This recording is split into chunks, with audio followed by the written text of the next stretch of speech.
Okay, I'm back. So one thing I forgot to mention last time is what is in the mRNA vaccine, for instance. I focus on that one because it's the one that I got. I got the Pfizer one. And what is in it? The primary ingredient is this synthetic RNA, which is just instructions for making proteins, fats, salts, and I think the last ingredient is sucrose.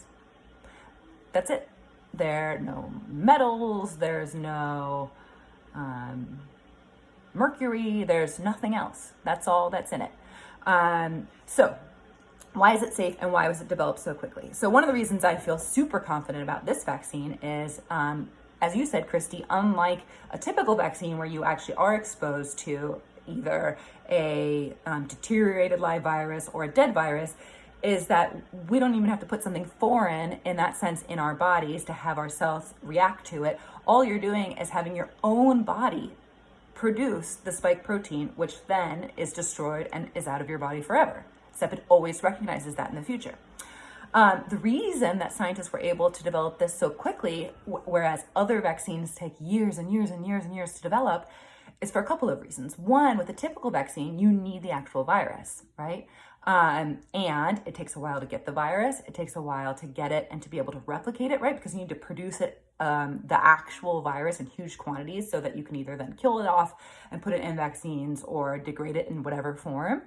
Well, with this, scientists were able to start working on the mRNA right away because the very next day after the first case was reported in Wuhan, a couple scientists in China, very bravely posted the genetic sequence of the coronavirus. And so scientists around the world were like, great, now we know exactly what the genetic coding is for this coronavirus. We can figure out which is the spike protein, or they could figure out which part would be the best to isolate to help create a vaccine this way, which quickly on they realized was the spike protein. They get the code from that, and then boom, they can move forward. It had already been in a number of early stage clinical trials for, as I mentioned before, the Ebola virus, some forms of Zika, other things. Early stage clinical trials, not the same thing as phase 1, phase 2, and phase 3, but it was enough data to get them started. And so they were able to take that forward. They did, by they, I mean Pfizer, Moderna, they did phase 1 clinical trial. Then they went through phase 2 clinical trial. Then they went through phase 3 clinical trial. And normally those are in sequence. First phase 1, then phase 2, then phase 3. They were able to do with FDA approval this time was to do those phases overlapping. So instead of waiting to start phase 2 clinical trial until you finished phase 1, which takes a long time, they started phase 2 while they were still waiting to complete phase 1, but they had enough data to suggest that they should move forward. Doesn't mean they didn't complete phase 1 or get the data. They still did. They were just able to work on that more quickly, right? Because this was a not just national emergency, it was a global emergency. I mean, we're talking about hundreds of millions of people infected, and like at this point we're up to 4 million people dead. I mean, that's a real public health emergency. So in any case, they did not cut any corners. This vaccine development went through the exact same rigorous scientific testing and standards for safety and efficacy, effectiveness, in other words, as any other vaccine has gone through, which is the gold standard: phase 1, phase 2, and phase 3 clinical trials. The phase 3 are like the double-blinded controlled studies. And all of those studies showed that the vaccine was both effective, meaning it worked to prevent severe infection and death, and that it was safe, that there weren't side effects from it that outweighed the benefits of the vaccine.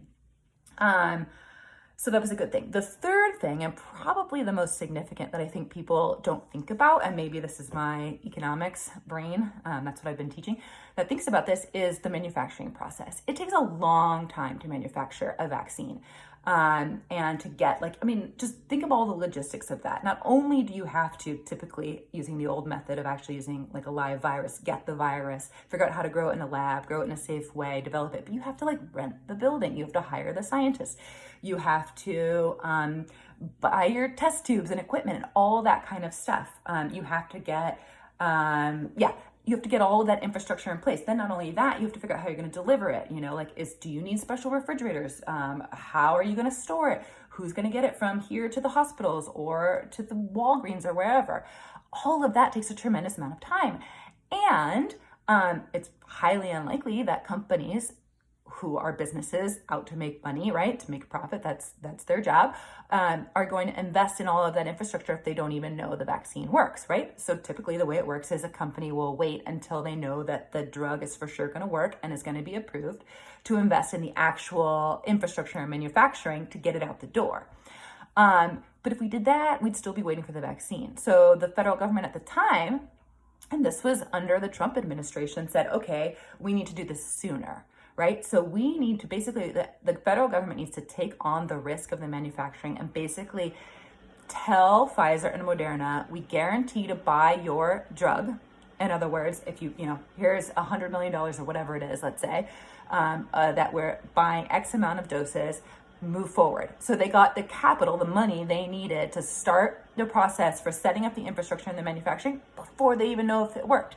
And that was a gamble, right? Because if it didn't work, that was the federal government just, saying, well, we had to do our best, we tried, but that money is wasted.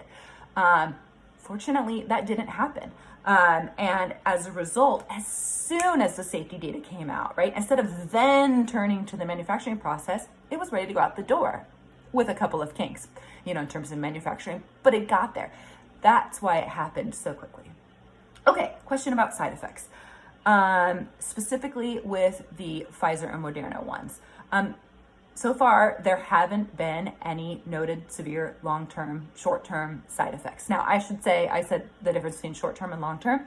Historically, since the 1960s, we're talking polio vaccine, history has shown us with every single vaccine that's been developed, invented since then, that severe side effects are extremely rare. In addition, they happen, if they do happen, in the first 1 to 2 months that the vaccine is being delivered. It's been well longer than that. And in fact, the fact that, Christy, you mentioned, for instance, the Johnson & Johnson vaccine and being worried because it was recalled, that was the system working. I mean, and that is a sort of historical trajectory. Usually you see these rare serious side effects in the first 1 to 2 months. That's what happened with J&J. It had the potential side effect of the blood clots in women. And then the second one was a super rare, but still possible Guillain-Barré syndrome. It was detected and it was found. That's not been the case with either of the mRNA vaccines. I'm actually not surprised why, right? Because if you understand, as we now do, how the vaccine actually works, like how you develop immunity from it, you see there's very little chance for some unknown immune response to happen because every part of that process is controlled. Whereas with regular vaccines and with the J&J vaccine, you actually need an adenoid virus, I think I'm pronouncing that right, as the delivery mechanism for the dead virus. And sometimes that other virus that they've created to sort of packages it and put it into your cells without actually delivering a lot of the coronavirus is what can cause this other immune response, like Guillain-Barré, and or these blood clots. But even so, for better or for worse, from a public health standpoint, you're always looking at whether the risks outweigh the rewards, or whether the benefits outweigh the risks. And so with the J&J, public health officials still believe that the benefits of protecting the population with the vaccine outweigh the risks of the rare side effects. But of course, that's up to every individual to decide. Okay, so that's the side effects. Let me check my notes, see what's next.